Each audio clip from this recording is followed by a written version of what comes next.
You see me, fam? Hey, yo, I'm right here. What's up, guys? My name's Kenny, back with another video. So I've been training for about a decade and a half, and I just want to share all of my experience, my life thoughts, whatever with you guys, and hopefully this benefits you guys. And if you can save some errors, save some time through my knowledge, then go ahead and save that time and thank me later. Hope you guys enjoy this video. We're gonna talk about how to cheat on your diet the right way. So basically, it's the new year, the classic time to set a goal. But why not get into the best shape possible, then just maintain it? You can do this various ways, but I suggest doing it slow and basically living similar to how you would when you're done. You're gonna develop your diet, but how do you handle adding in treats? Now the key is to develop your system already in place with giving yourself treats. Because like I said, you develop your plan and you basically wanna keep doing your plan. Because you have your plan, then basically what you do is you reduce the amount of food that you're eating, but you don't change the types of food, so that once you get to your point where you've plateaued and you've hit your leanness that you want to be, all you do is just keep eating your plan and you're just going to stay at that body fat. Yeah, so since we know that you can't go forever without a treat, it's very difficult, and also, who really wants to do that anyways?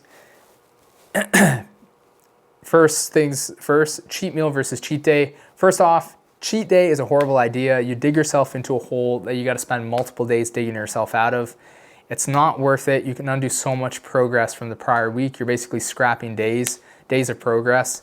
It's not worth it. So cheat meal is the winner. And how many? That really depends on how lean you want to be, what your program is. But my cheat meal number is I tend to do 1 to 2 per week with moderation, with or without dessert. If I have a dessert, I'll have less of the savory food and vice versa. But I think I'm gonna switch it to 1 cheat meal with a healthy, high calorie day where I eat about 1,000 calories over my maintenance. I'll explain that further in a bit. Basically, whatever amount of meals you have in a typical day, for me it's 2. Just replace 1 with a cheat meal, but keep the other meals the same roughly. Add in that dessert if you want, or sometimes don't. And the key is moderation. It's not eating till you're feeling like your heart hurts. I've been there. And that's it, guys. That's literally it. If you nail this, you don't got to do anything drastic. This will get you amazing results. Because every once in a while, your body needs higher calories. And that's why I want to do, and I don't want to just have the higher calories with unhealthy food. I want to have the higher calories sometimes with healthier food. That's why I'm thinking of switching to 1 healthy, higher calorie day, which is basically like that second cheat meal in a sense. But I'm not limiting it necessarily to just 1 meal, but most likely it will be just like 1 type of meal that's just more enjoyable, but still healthy, and just more of it. But eventually your body does need those extra calories. So by having those little bit extra by the moderated cheat meal, you're gonna get the benefit of basically restoring your glycogen levels and like not letting yourself just like deplete away, and just like, it kind of gives your metabolism a little boost, and it just gives you a mental break more than anything. And I think the extra calories does some good for your body. And like I said, like it probably spikes your metabolism, and it just makes you from being like a lot less flat. It really fills you out, and it just makes you feel good. Gives you extra energy. You can use that energy to push in the gym and outside of the gym as well.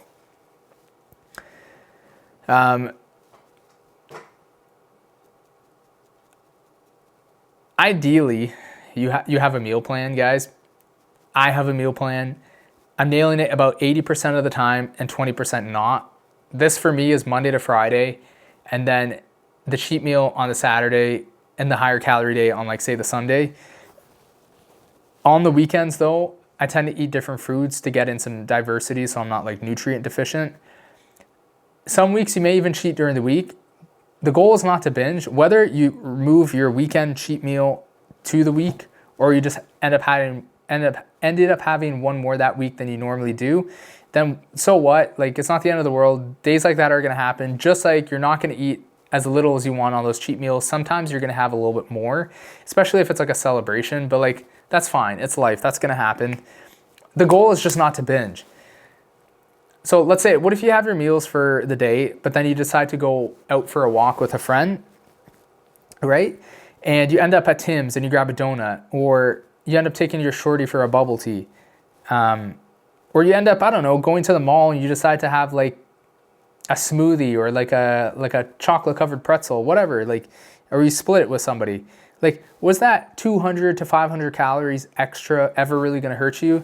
Like, doing slightly over and just keeping it at that will actually not really hurt you and allow you to make really impressive gains over time. Just trust me, days are not all in, otherwise they don't count, sort of thing. It's not all in, or like you can just be all out. Like, the extra calories do set you back, so you just don't want to binge. If anything, you're just gonna, by going a little bit over, you're gonna be at maintenance or in a very slight surplus. And as you know, a slight deficit won't make any noticeable fat loss within just one day. So the opposite is also true. A slight surplus is not gonna make you gain any noticeable amount of fat. So if anything, the day is quote unquote a wash. If anything, you get a little bit of extra energy for the next workout. So you're still gonna make impressive gains over time, even if you mess up here and there. You don't have to be 100% on that Monday to Friday. But the more disciplined and the better you get at it, the better results you'll get. But that's just consistency over time. Like, you're gonna mess up here and there, guys. It's completely okay. That's the nice thing about having a more strict system, in a sense, something that you can maintain, is that when you mess up, you're still fluctuating between like a still like very lean and impressive physique, because your system's strict. So you're gonna get either really good results or good results. So keep that in mind when you're fluctuating in your body fat and stuff like that, and you're fluctuating in your system. Give yourself a room to be able to like treat yourself and fluctuate up and down a little bit, knowing that your body fat might flip up and down a couple of % throughout the year. But if the range it's flipping in is basically single digit to like just barely double digit, or low double digits to, you know, still within the low double digits, then you're still gonna look impressive like all the time. With that room for quote unquote messing up. Basically, you need to develop discipline while also learning how to have fun. It's not a good feeling to eat too much. It's better to stop when you're full. The food tastes better. You feel better physically, and you feel way better mentally since you didn't ruin yourself. Your mind is way more pleased because you actually had self-control and did something that you knew you really wanted to do, which was treat yourself without binging. So for me, I do about 2 meals per day. Sometimes I break up the meals slightly to have 2 meals and a snack, but let's say 2 meals. Then all I do is replace one of those meals and have a cheat meal, but keep the portions about the same. Since I split my meals up, give or take 50-50, I just try to estimate my portions as the same. The cheat meal only really gets bigger if I add in a dessert, which is fine. That's completely fine. If I notice that my body fat's getting out of whack, I either start pulling different levers in my program, either adding a little bit more cardio, dropping the baseline calories a little bit lower so that I can keep my cheat meals the way that they are if I like doing the cheat meals the way that they are, or maybe fix the cheat meals and make them a little bit less, or maybe make them every other week. Maybe make one cheat meal a week and then the other week, one cheat meal of higher calories, tracked of healthy food. Like, maybe cut the frequency of the cheat meals down in half, depending on how I look and how I want to look. Lots of room to play with this. But basically, the way to cheat on your diet, guys, and do it the right way, is to do it with a cheat meal, and is to do it in moderation. That's basically the end of the story. That's the long story short. Of course, I'm going to ramble because this is Kenny's Raw Thoughts, and it's a long form content, low dopamine video for you guys anyways, that hopefully you're enjoying. But that's what it comes down to. It's literally that simple. And it's like that, and I make it like that, which one, it gives you really good results. And two, fitness should enhance your life just overall. Like, enhance your life physically, get you good results, but also enhance your life so you don't feel like you're stuck in a shell. Like, you can never go out to dinner. Like, who wants that? You can never, have dessert. Who wants that? Like, you need to get this down because it allows you to get into your best shape, but also be able to actually enjoy things in life. Let me just take a quick sip of water here, guys. My throat's getting nice and dry.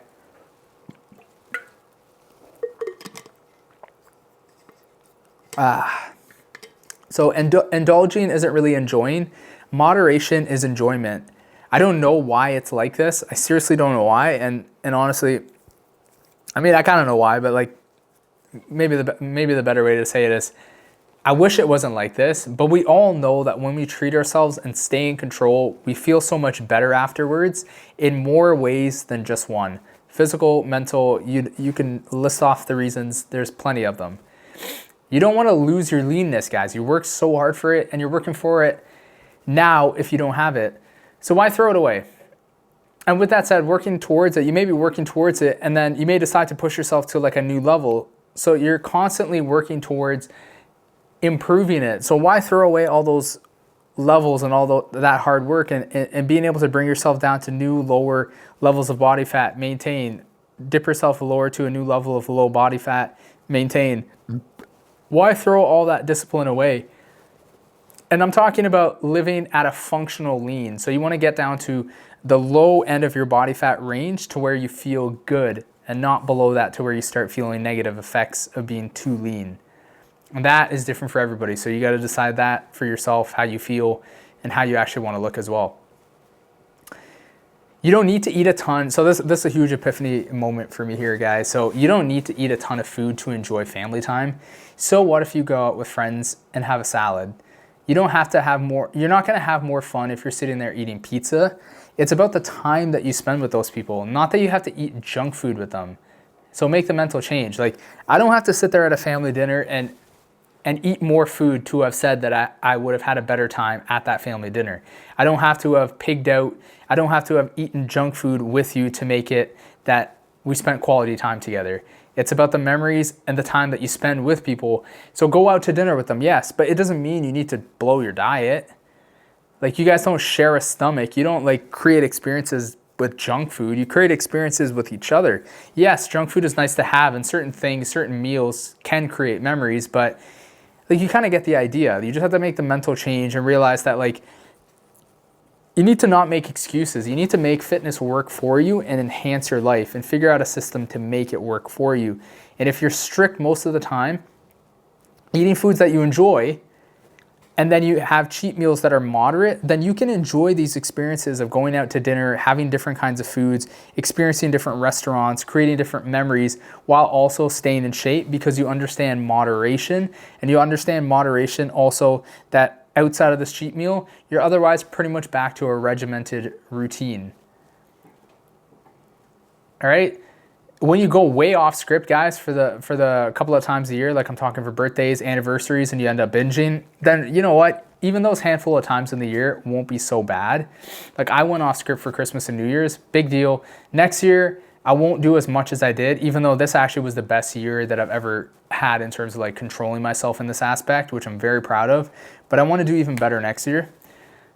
If you're just watching me now, if you're just starting to follow me, I just started the 75 hard challenge. So I'm not actually having any cheat meals during this phase, but when I go back to normal, I'll do the one cheat meal a week thing, I think. I'm trying to increase my discipline. That's why I'm doing the 75 hard challenge. I want to push myself, have a bit of a body like recomp. I want to get back into my best shape this year. I'm turning 30 in the summer. I've built the most amount of muscle in my life, and I'm going to continue to progress, of course, but I'm not the leanest I've ever been, and I've been pretty lean in the past, but I want to be in my best shape ever this year, and I want to stay lean. I want to get down to like 8-9%, and I want to sit anywhere from like 8 to 11, 12% like all year. Preferably 8 to 10% in the summer, 9 to 10, 11, 12% in the winter. I'm really pushing it with these challenge, guys, because I want to get into that impressively lean zone quick. And that's probably like sub 15%, probably sub 13, 12%. Depending on where I finish, I'll decide if I need to lose more weight to be in the best shape of my life, but at least I'm in the impressive zone, and then I can slow down the weight loss. I'm pretty excited. I just have to diet hard, then I'll be the best ever that I've ever been. A great feeling, to be honest. So that's how you cheat on your diet the right way. I hope you guys enjoyed this video, and I'll see you in the next Kenny's Raw Thoughts. Take care and peace.